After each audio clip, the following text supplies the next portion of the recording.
So since I'm standing between you and lunch, I will just flash some acknowledgements.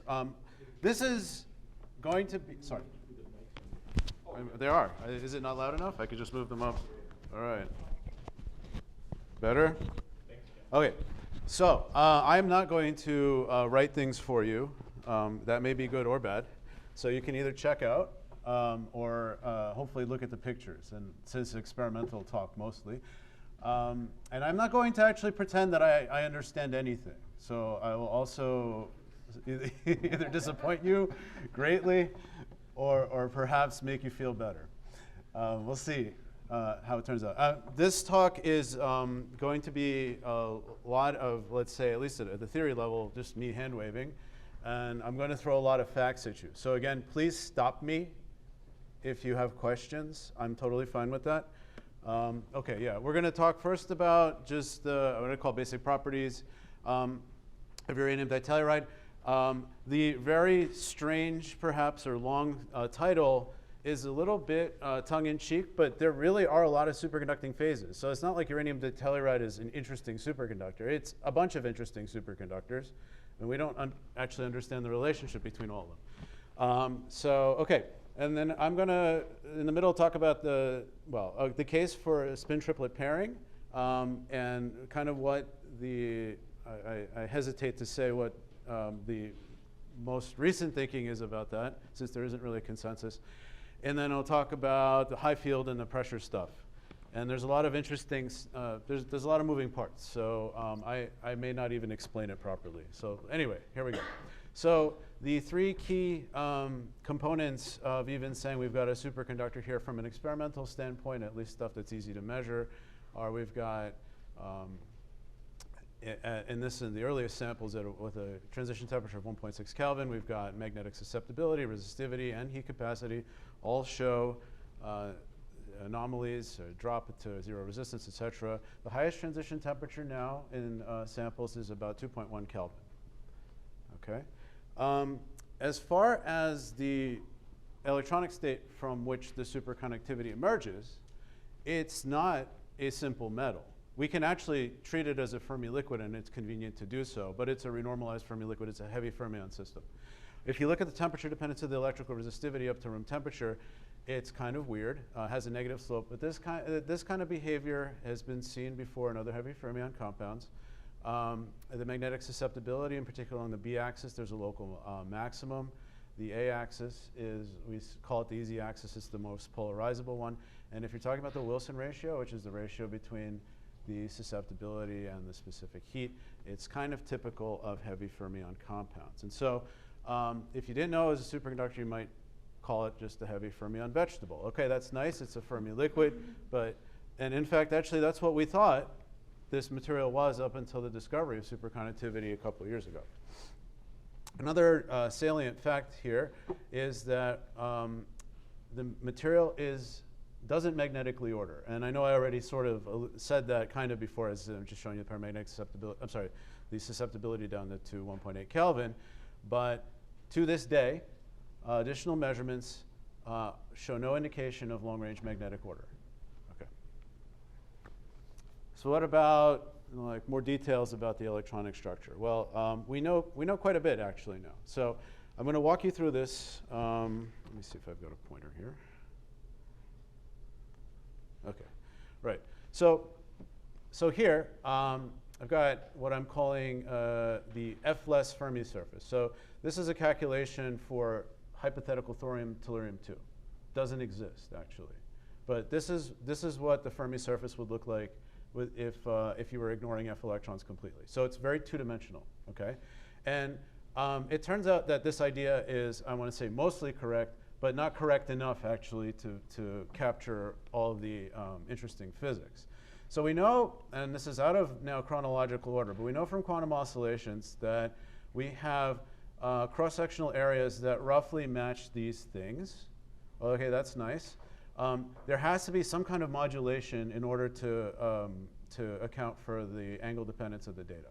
Now, photo emission also sees in higher energies anyway, the bands that give rise to these things. So we know that that's correct. And that shouldn't really be a surprise because the 2D Fermi surface is coming from p and d electrons, and they're very dispersive, very light bands. Now, the thing that is different, or you should say what is experimentally relevant here, is that even though these cross-sectional areas look correct, the masses are really heavy, okay? And so that does not come from LDA or any kind of variant on first principles calculations, right? So it's interesting, I don't want to call it an accident, but it's interesting that you still get Fermi surfaces that kind of look the same, but they're massive.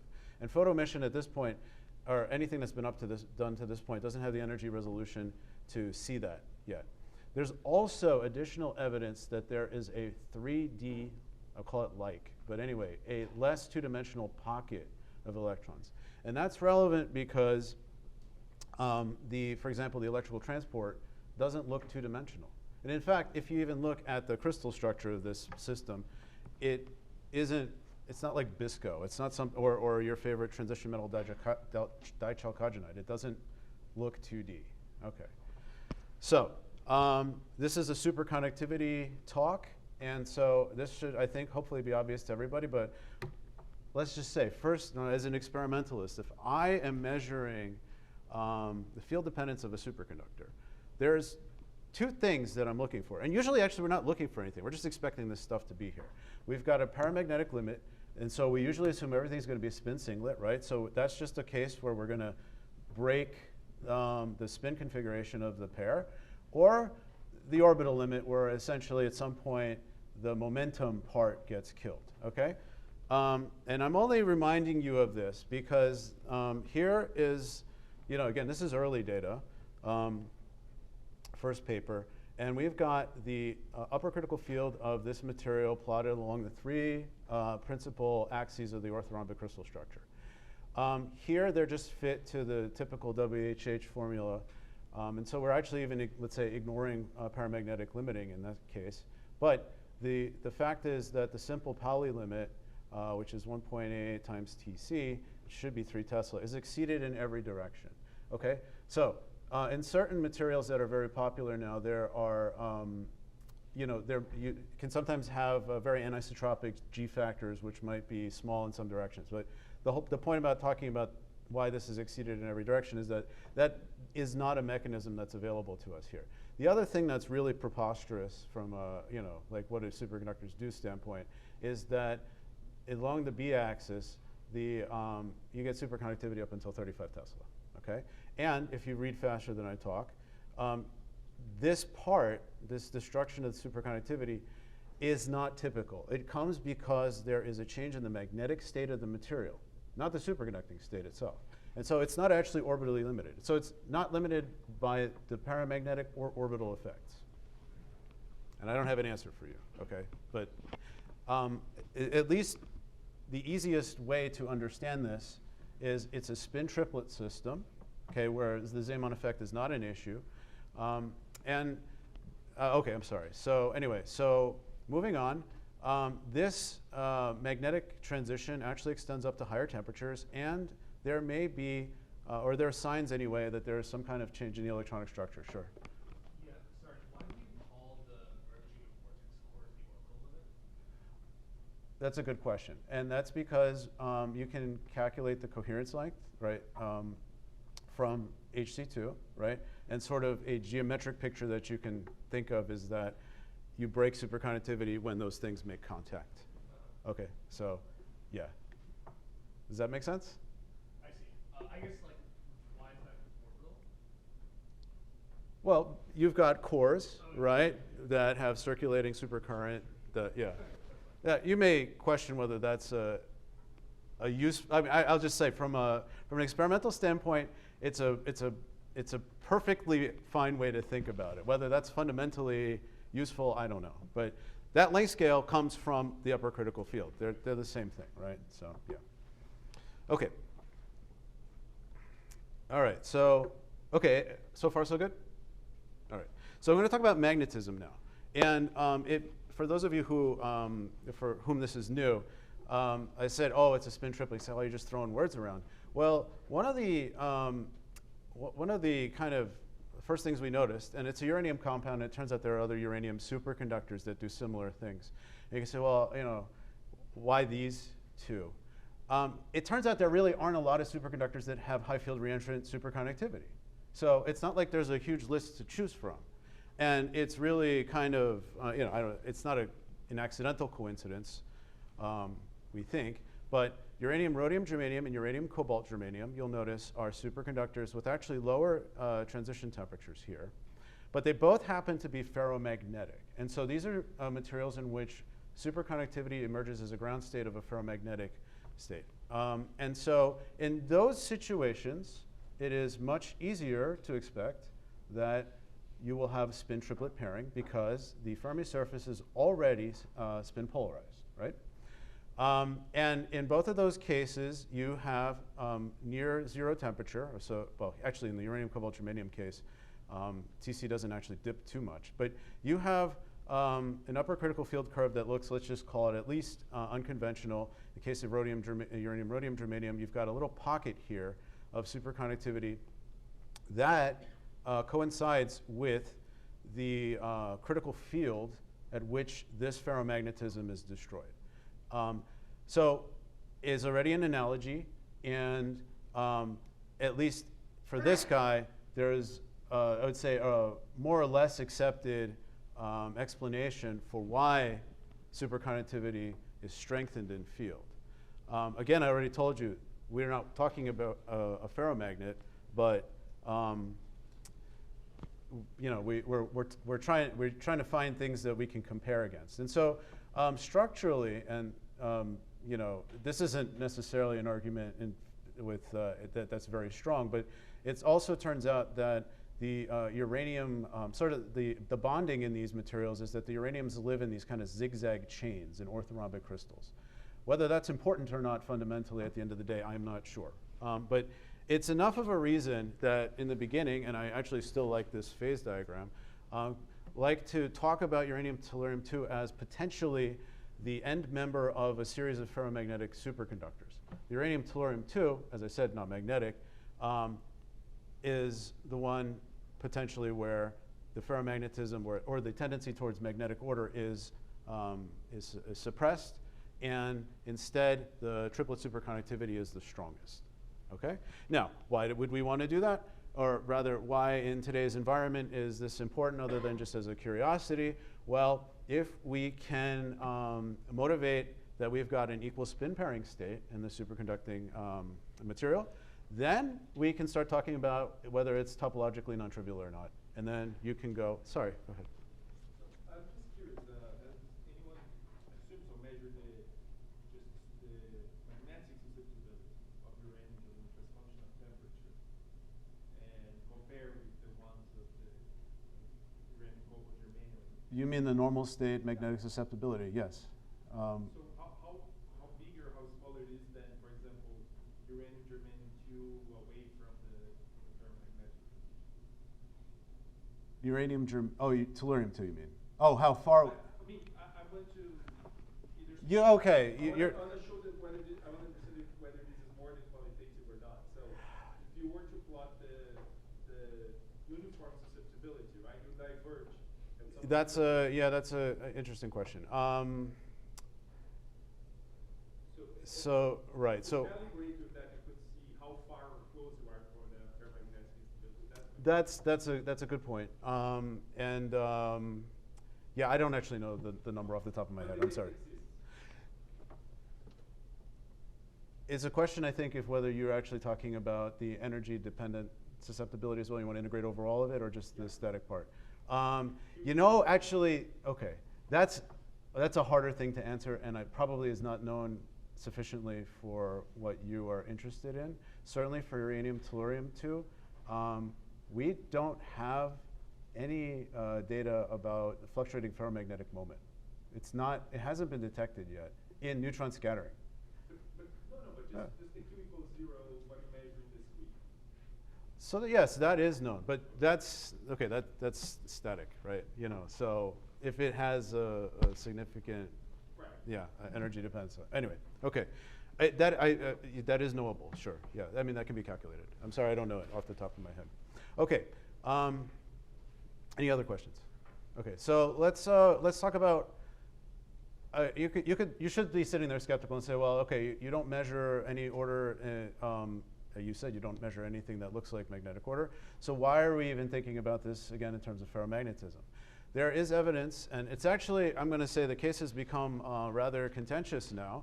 But the dominant experimental probes that lead us to this conclusion, or putative conclusion, is MUSR and optical Kerr rotation. So MUSR first. So in the earliest measurements we had with Jeff Saulnier's group here, there was no sign of magnetic order, and in fact, let's just say temperature dependence that is consistent with some quantum critical point that's ferromagnet. Then in a second paper, actually just last year, with higher TC samples, they detected oscillations that were attributed to magnetic short-range order at low temperatures. Okay, I note here that it's not been seen in neutron scattering, and I'll talk about neutron scattering in a couple minutes. And then, even more recently, so this is, I don't want to say hot off the presses, but not too long ago. Now, nothing. And so in the newest samples, or let's just say the newest measurements, the claim is that there are no magnetic clusters. Okay, so we went from we don't have long-range order, might have short-range order. Now that it's not believed that there's any magnetic clusters. Now from optical Kerr rotation, in the normal state, evidence suggests that, or rather, the material is behaving as a strongly polarizable metal. So again, saying it's something that wants to be a ferromagnet. But there was another paper recently that says the Kerr effect is actually inhomogeneous and it's dependent upon training. Now, if you talk to Aaron Kapitolnik, he'll say that's exactly what this is exactly the same data that we have. Okay, and so I am not sure that these two groups, this is the Los Alamos group, that they actually are in agreement about the interpretation. And then these papers are both from Los Alamos, and I'm not sure that at least at this high-level state I can reconcile even these two results. These are nominally the same samples. I will caution you, and I don't want to make this too muddy, but even now, especially for a theoretical audience, I want to say, when somebody tells you that they've got a high-quality sample, you have to pay attention to more than just the words about, oh, this is the transition temperature. It turns out that in a lot of these materials, there are magnetic inclusions, even in the so-called high-quality ones, and they only come up when you're looking for them. I'm not going to say that people aren't doing a good job. That's not the right way to think about it. But they're not always, I'll say there isn't always consistent screening, I should say, okay? So that's not to throw any water on this. It's just we have to be careful right now when we're talking about whether something's intrinsic or not. Okay, how about neutron scattering? Well, to everybody's disappointment, the initial neutron papers, well, okay, initial neutron scattering paper was a diffraction paper that we did that said there's no magnetic order, down to 2.7 Kelvin. Now we talk about inelastic scattering, so something that, you know, where you can get your magnetic susceptibility out of. It turns out that the dominant response is at finite momentum and finite energy. And so immediately people were like, oh, you know, spin-triplet superconductor is supposed to be a ferromagnet or have ferromagnetic correlations, and this looks like an antiferromagnet. It's not an antiferromagnet. There's no antiferromagnetic order. Also, these excitations really are nowhere near E equals 0. I mean, they extend down, so they're very broad, but they're peaked at about 4 MeV. And I will caution you again, when you're interpreting neutron scattering data, there's always some kind of broadening that can be there from an instrument, et cetera. But these actually are really broad excitations, and so the question is, what is this coming from? So yes? Sorry, that goes back. Is this polarized? No. So how can I? Well, okay, so your other potential, well, in a typical material, your other potential source of excitations is the lattice. And these do not disperse like phonons. Do you have a Bragg peak, right? You're looking at a couple of Bragg peaks. No. Oh, here? No. 42 equals 0. Oh, yeah, that's right. So when you're looking at inelastic neutron scattering data for ferromagnetic fluctuations, for example, if you have some kind of excitations that can't be resolved from the Bragg peak, you can do a polarized experiment, yes. But you don't always need to. And in particular, with some of these weak ferromagnets, you will have significant broadening both in momentum and energy. So there will be quasi-elastic scattering that extends well beyond what a Bragg peak would show. And so you can actually, even by eye, see these things. And that has been seen in other uranium ferromagnets, not in this material. And people looked for it. And so that is an outstanding question. Why aren't there obvious ferromagnetic fluctuations about the Bragg peaks? So they're not there. If they're there, it might be a question about moment size. OK. So, I'm going to, this is not as much to do with superconductivity, so I'm not going to spend a lot of time on this, but this is one of my favorite experiments to date. So the point here is if you actually track these excitations, they are, and this was said before in the other papers, but I just killed this. OK. Do we have a stick or batteries? Or I can just stand here. OK, these are dispersive excitations. OK, and like I said, they're kind of maximal around 3.5 MeV. The dispersion is shown there all the way on the left. Really hoping, and they actually don't occur at a completely arbitrary point. They live on the zone boundaries of the unit cell here, the paramagnetic unit cell. And thank you. OK, so what? OK, the first thing before I talk about the momentum dependence is I want to talk about the temperature and energy of this. So this is integrated over the zone boundary. And what you'll see is that 0.2 K, that's in the superconducting state. This is the susceptibility, not normalized. But basically, this peak grows as you cool the material. For MeV, I will just point out to you, this is the hybridization gap that's been seen in scanning tunneling microscopy, and it's the same temperature scale as below which an Drude peak emerges. It also, let's see if I have that slide on here. Oh, I don't have it, sorry. It also happens to be 40 K is the temperature at which you have maximum in the B-axis susceptibility.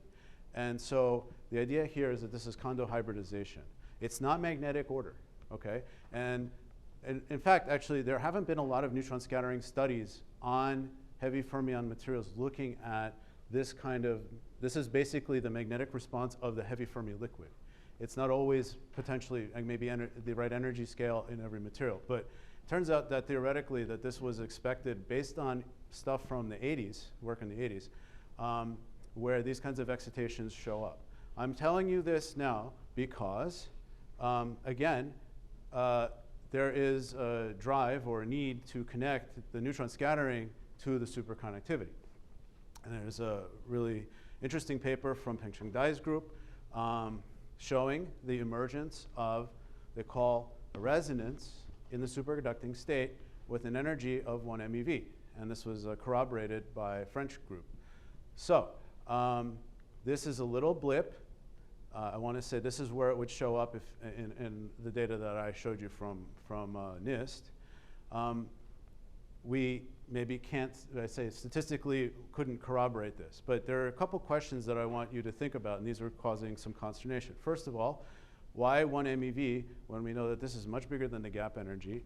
And why would this excitation, which is, we're thinking maybe we've got a spin-triplet superconductor, why would it happen at a large finite momentum transfer? So I will say, this is almost like flashing theory for you guys. If you're interested in trying to reconcile these things, there are at least 2 papers that have addressed this. It said actually a strong peak at larger Q in the magnetic susceptibility can drive triplet pairing. And essentially, this is not a problem. There are actually scenarios where you can have spin-triplet superconductivity without just like a simple dominant ferromagnetic susceptibility. And I will just note again, actually what's interesting is that even since we did measure the dispersion to higher energies, that there is temperature dependence to the higher energy part. So even when we don't see the resonance, we can say that something is happening as a function of temperature, even it keeps moving. So there may be some effect that we're not explaining properly, and then let's say the normal state electrons that are happening there. Okay, so when we talk about the superconductivity and what possible order parameters can be, or at least the symmetries, this is the sorry. Okay, this is the table of irreducible representations for the orthorhombic system with including spin-orbital coupling. These are the well, it's okay. These are the odd parity, and these are even parity. And so there have been basically almost every combination of these states has been proposed in some way. I am really essentially just flashing them at you. What I want to say is the B states here, these are the ones that have potentially point nodes. And so we have evidence that I'm going to walk through that there are point nodes in the superconducting gap. It doesn't necessarily preclude some combination of AU, but basically the discussion now, or started off with, if we want to have, and I'll walk you through this, if we want to have time reversal symmetry breaking, we need to have a complex order parameter that's a combination of two of these. What would they be? And now we're still actually have, in some sense, digressed back to, is it even nodal in some cases? And I'm not sure if I'm going to talk about that, but oh yeah, I will. Let me just flash this here. So the first evidence, and kind of like based on the strontium ruthenate 214 material, you want to show NMR, because NMR is a measurement of the spin susceptibility of the Cooper pairs, or the electrons that form the Cooper pairs. And so from our early data, this was on a powder material for signal reasons, there is no change in the NMR night shift going through TC. And this is as one would expect from a spin triplet system. If you had a spin singlet, you would see that this would change. It would dive down. In single crystals and subsequent experiments from Japan, it turns out that there is an NMR night shift through TC, but it's actually really, really small. Okay, and so that's, again, taken as being consistent with the interpretation of a spin triplet configuration. More recently, there has now been detected a larger drop in this A-axis susceptibility in NMR compared to, let's say, the older samples. And so now, I forget exactly, so this group is now claiming that this is consistent with a completely nodeless superconductor. Okay? Now, yes? So in keeping with your statements of caution about sample quality and impurities, you claim that the second panel and the first panel both are perhaps evidence or have been discussed as evidence of spin triplet, but the error bars in the left are smaller than the signal on the right. So are these different quality samples? The error bars here typically come from line widths. And so that's not necessarily coming, that's not an indication of broadening from a sample, I guess I would say. So the fact that it's well under 5% on the left and slightly over. Yeah, and I'm also going to say, so this sample, if I had to characterize it, would have been lower quality. It was a powdered sample. Which one? The one on the left, the first one, okay? So more sensitive, shall we say, and directionally responsive experiments showed that there is indeed a small change in the night shift. But and it's very small. It's very small until very recently, last year, when it was published that, oh, it actually looks like there is a significant change. So now, for those of you who have some familiarity with spin triplet superconductivity, or at least what we like to say about it, or any nodal superconductivity for that matter, is that disordered samples, or samples of putatively lower quality, typically we would expect that the nodal behavior would be sort of washed out because it's special and it's only in some range of directions, right? So it's unexpected that in a better quality sample that suddenly it looks more isotropic, okay? So it doesn't mean it's wrong, but it runs counter to intuition, or let's say biases. How about, as I said, there's evidence for point nodes.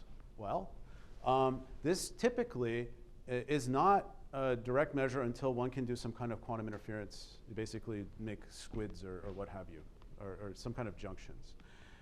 Most of the rest of the time, we're talking about the temperature dependence of some kind of quantities. Heat capacity, again, the NMR susceptibility. Penetration depth is measured by microwaves, and thermal conductivity. And so in all of these cases, they've been interpreted, or rather the numbers are consistent with the existence of point nodes as, let's just say, compared to line nodes or no nodes. So there is recent thermal conductivity, still preprint, I believe, calling this interpretation into question, saying it looks more like it's completely nodeless. But that is, I don't think that there's been anything else here that's contradicting, especially the penetration depth, okay? And I'm just gonna flash this because this to me is very interesting from a superconductivity standpoint. Now, there are suggestions that there is a so-called pair density wave. That is there's a periodic spatial variation of the superconducting order parameter. This is coming from STM, so this is maybe a surface state. We don't know whether it's bulk. We actually don't have any indication that it's bulk. This is a combination I'm showing you here from Vidya Madhavan and from Seamus Davis's groups. I'm not going to talk more about that. I don't understand it at all. So now, how about these claims that are said about it, this as being a topological superconductor? So this turns out, okay, I'm going to first lay out sort of the case, and then we're going to walk it back, or at least say, hey, this is the part that's very controversial. So if we want to claim that we've got a topological superconductor, we want, well, really what we're after are topological surface states, these so-called Majorana zero modes, right? In order for that to happen, at least in sort of the traditional way to get that is you're going to have a time reversal symmetry breaking superconductor, and that involves a two-component complex order parameter, okay? So evidence in favor of one is shown here. There are chiral surface states that is sort of, and whether they're in gap properly or not, this was still left open to interpretation because I don't think the line ship is quite understood. But when one looks at opposite surfaces on UTE2 with the STM, they get opposite sensed these DIDV curves, okay? That's sort of the very definition of chiral. And so the energy scale is correct for this superconductivity, but it is an interesting line shape, okay? And also, by the way, it's not like we have a handbook of what Majorana spectroscopy is supposed to look like in the first place. And in fact, as you may know, a lot of that spectroscopy that's been done on nanowires has, you know, it's called into question as well. All right, but from optical Kerr data, we believe that there is a spontaneous moment that's forming in the superconducting state. As I mentioned, recent results from Los Alamos are questioning this entire interpretation. And to show that you have a two-component order parameter, you need to see two heat capacity transitions. And this was shown in this paper, Hayes et al. Science, okay? But this came under attack very, I'd say quickly, but there were already questions about whether this is universal or not. So at the time, in particular, from our synthesis techniques, we were seeing samples that were always showing two superconducting transitions. And actually, still to this day, don't quite understand why we don't see 3 or 5 or something like that. But typically what happens is you either see 2 or 1. And now in all the higher transition temperature samples, there's really a single transition. Now, one could have played the game and said, well, how do you know that it's not just two degenerate transitions? And you say, well, from group theory, I don't really expect that should be the case. And so the field has sort of moved to the idea that there's only a single transition. Okay? More arguments in favor of that is from Los Alamos, some strain experiments. There's no splitting. That's not a complete, bulletproof argument either, but it kind of eliminates almost all of the ways out. And from ultrasound, also there is no there's only weak anomalies in the shear modes, okay? So it doesn't exclude two transitions, but it pretty much suggests that there's only one. So we're left with the question, why is there a measured finite optical Kerr rotation? And Greg brought up the question again about, material, sample quality. Well, you could say, well, maybe you've got some magnetic junk on the surface, but the question is like, why is it at TC? So this is an open question. It's being addressed experimentally, as I understand it right now, but I don't know the answer. Now, to make things, I think, more confusing, so we have lots of data now under pressure, okay? So one can sit back and say, group theory says you only have one-dimensional irreps. You should only have a single transition. So we understand this now. Kerr data is garbage. But when you apply pressure, hydrostatic or quasi-hydrostatic pressure, we know that we have pressures at which there's more than one transition. And this is actually well accepted. Now, I could say in fairness, it's not entirely clear whether they're full volume fraction or whatever, but they have heat capacity anomalies. It's totally okay for there to be two superconducting phases under pressure, but not at ambient pressure. In fact, actually, it's still, so the consensus here from Los Alamos is that, or rather, they've come to the conclusion that there is only one phase. But this was a kind of a question that I'm going to say is not quite answered. This is one more question about amplitude of heat capacities.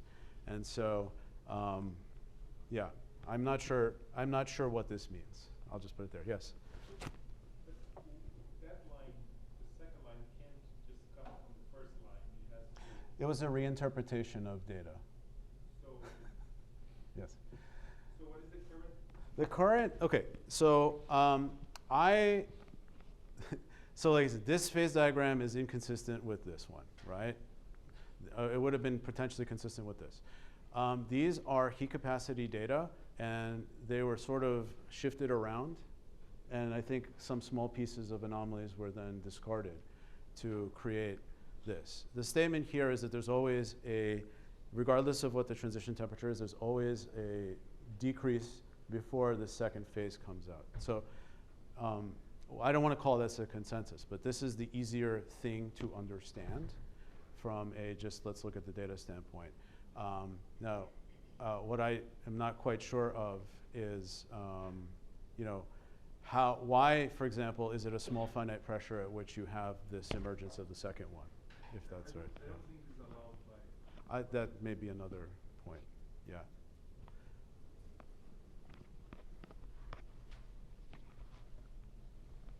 Actually, I would like to talk to you about that more later. Yeah. Okay, so high field. This is actually one of the reasons I think why are we here in the first place? But this to me is, and I'm gonna, if you remember even one thing, this is the really ridiculous part of this material, okay? So as I said, 35 Tesla. The press release read differently. It did, it did. But I'm actually really happy because this term Lazarus came from the MagLab, and I think it's quite clever, and we've stuck with it. It turns out that 35 Tesla is not the end of the story, and it turns out that above, up to actually really above 65 Tesla now, we know that there's another pocket of superconductivity that lives off at, it's not an arbitrary angle, but some angular range between the b-axis and the c-axis. This exists on the other side of that metamagnetic transition that I pointed out to you before. So I don't really have, I think, infinite time here, so I'm probably not going to get to the end of the talk. But we'll show you data, hopefully, that say this stuff is confined to this side of the metamagnetic transition, and this stuff is confined to the other side. Okay? And I don't know, did I have? Okay, yeah. So these guys are slightly, I was going to say, I want to get to the Lazarus phase because I love that thing, but I wanted to point out this SC2 phase. Okay, well, we're calling SC2 or superconducting HF, depending on the author. It turns out that this part here that ends at 35 is probably a separate superconducting phase, right? So one might be able to think about a low field chunk that may actually have an orbital limit that blends in with this. And the details of that are not well worked out, but we know that there are heat capacity anomalies between these two phases, and that there are some, I would call unconventional in appearance, heat capacity anomalies that separate this part from here. So this is coming from the French group. I can't see your laser pointer. Oh, here. You can just point at the screen. Let me point at the screen. Conventional looking heat capacity anomaly, a little bit less conventional. It looks kind of like a blob. But, and so I will also say that this didn't, like the reason it took a while for that to emerge is because these don't actually show up clearly in all samples. And so this is I think the extent this is the newest stuff regarding this phase. And now I'm going to shift attention higher. Okay, so I'm showing you here on this side a comparison of the temperature and field dependence at a certain angle for the low field superconductivity, in this case, which this is earlier samples, and then the higher one. So they have approximately the same temperature dependence. But if we zoom out, and this is the fun figure, and compare to let's say temperature TCs and H22s of cuprates and iron pnictides, the temperature scale that we're talking about is basically here. And these are delta functions, okay? So I just want you to think about basically the ratio of the field to temperature scale for this material. It's very different. And that's actually why I think that this is what I would say. If somebody asks me what's special about this material, it's this, right? Because we can argue about order parameters until we're blue in the face.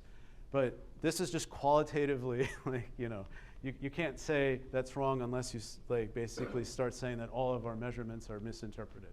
All right. So I'm going to take a little bit of time to talk about mechanisms by which we could stabilize superconductivity at high fields. I want to say, A, even though I've been looking at this a lot, I am by no means an expert. And B, I don't think that any of the theory that exists out there right now is sufficient to describe or explain what we actually have. So I'm going to go back to this thing. We say, well, we've got two ways to kill superconductivity. You either do spin or momentum, right? Or we call it orbital, whatever. If you want to say, I want to have my spin singlet exist to high field, I can either reduce the G factor, right? Basically say field isn't coupling to this at all, or I can have a spin triplet and just sort of ignore it. And not quite, right? Because it might rotate, but whatever. But if I want to talk about the orbital part, right, which is essentially always there, how do I make something exist to high field? The first is I can compensate the applied field. I can add some kind of thing that will just negate it, all right? And there's an effect for that.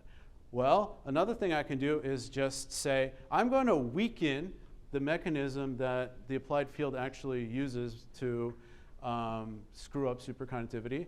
Or, lastly, I can add another mechanism that will somehow strengthen the pairing despite all of the bad things that are happening in high field.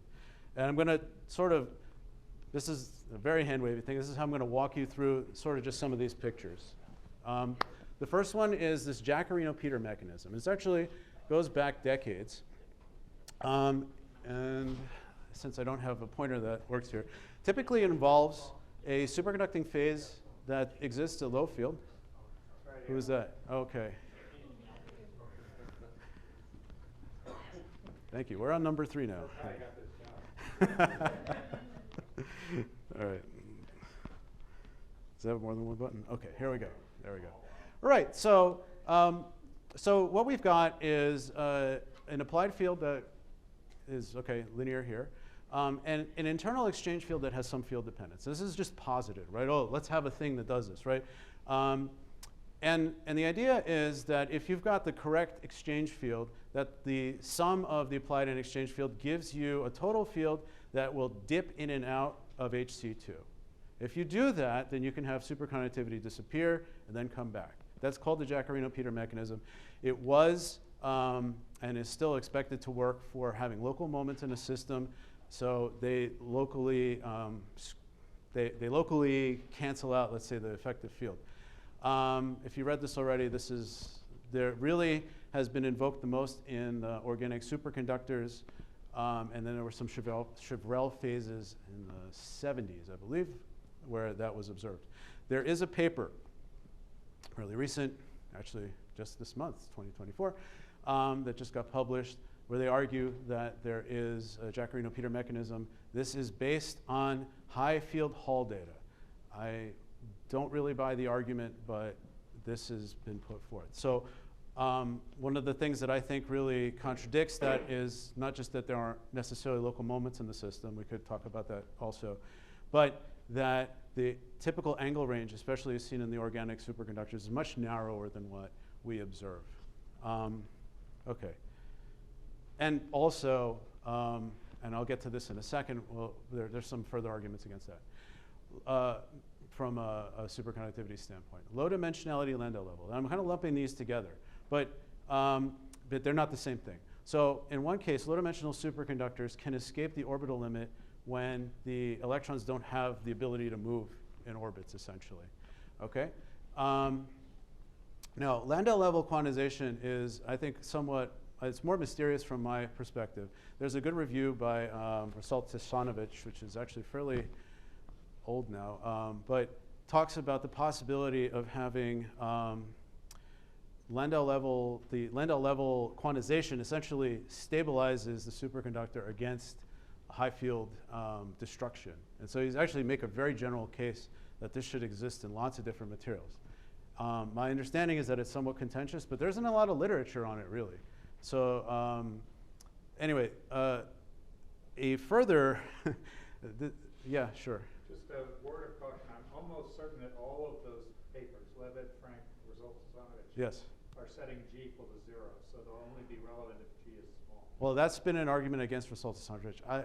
I think G equals 2 even might work. I'm not. But anyway, Frank, we don't say anything about G. We're just talking about, we're matching pictures, right? It's very kindergarten, if you want. Yeah, the interesting and exciting thing about this from a certain standpoint is that actually increased field will give you even stronger superconductivity. And so if we see its reemergence, then perhaps there'll be even more higher fields. Actually, a similar conclusion comes out from, this is still a preprint as I understand it. This was basically a theory paper on field-induced Hofstadter butterflies in low-dimensional systems that they said might have a relationship to UTE2. So you can say, why don't, can you make a stronger case? No, I can't. But it turns out that, this is what we're, this is what's available, at least as I know it right now. So I'd be happy to talk about to anybody who knows more.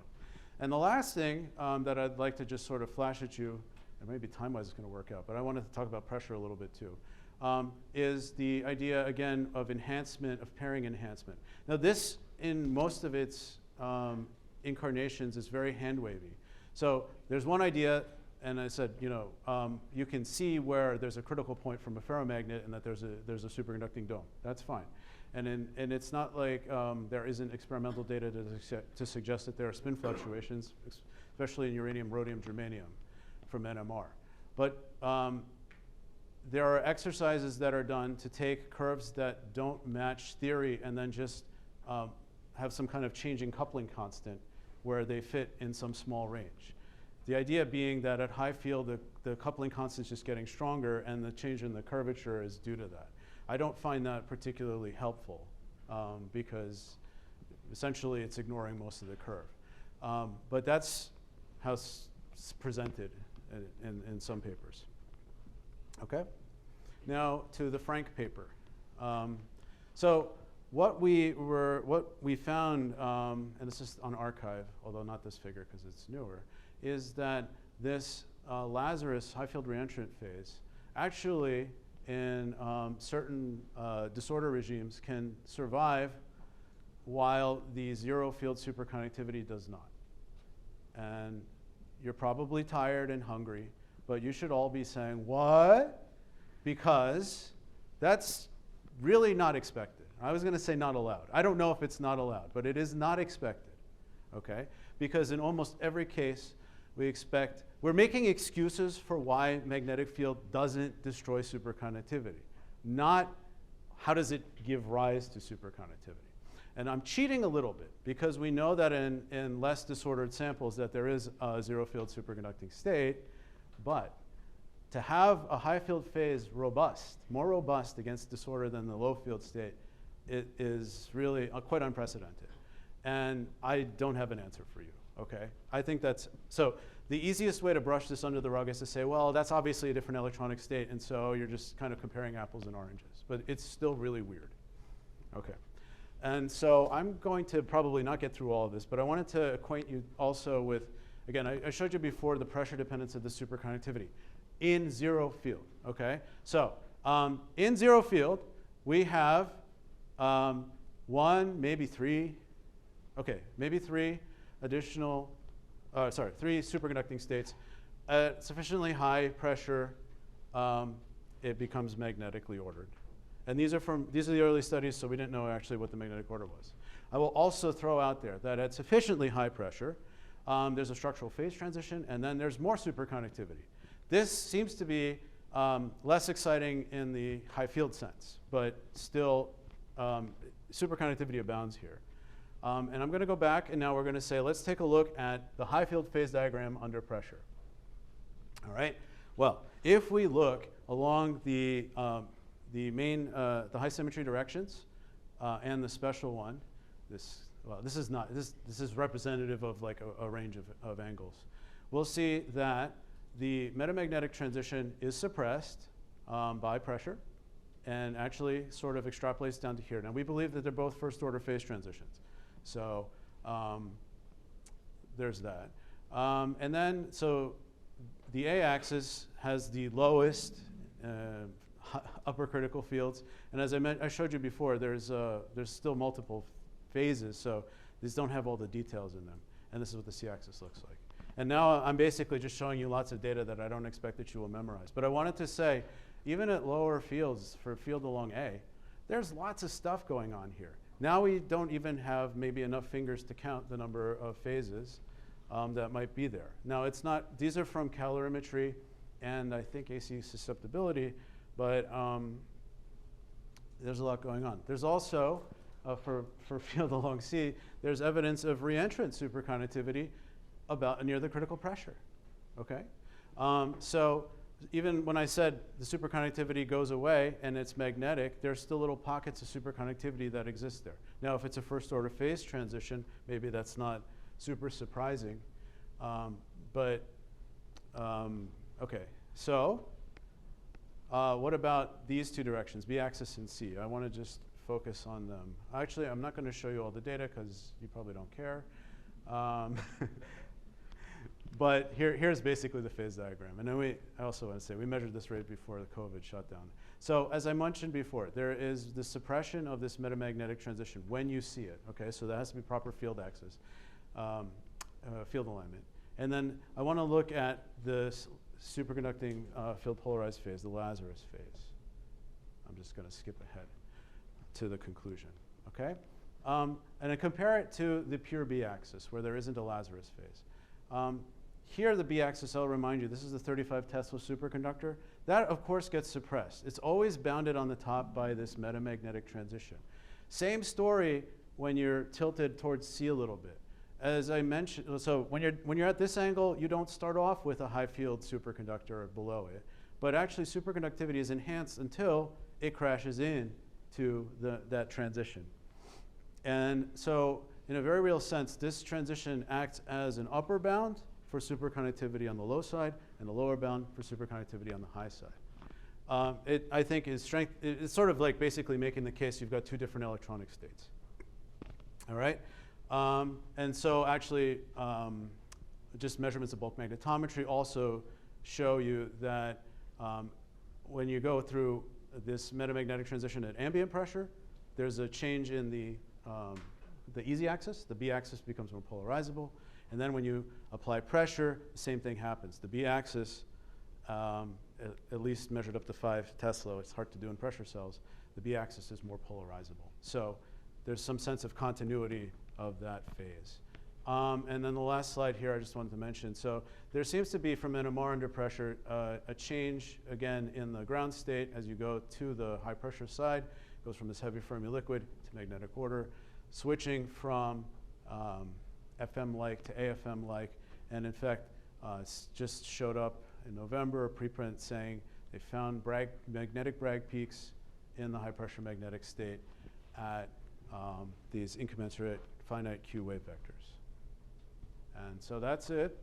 I know it was a lot. Thank you for sticking with me. And I'm happy to take any more questions.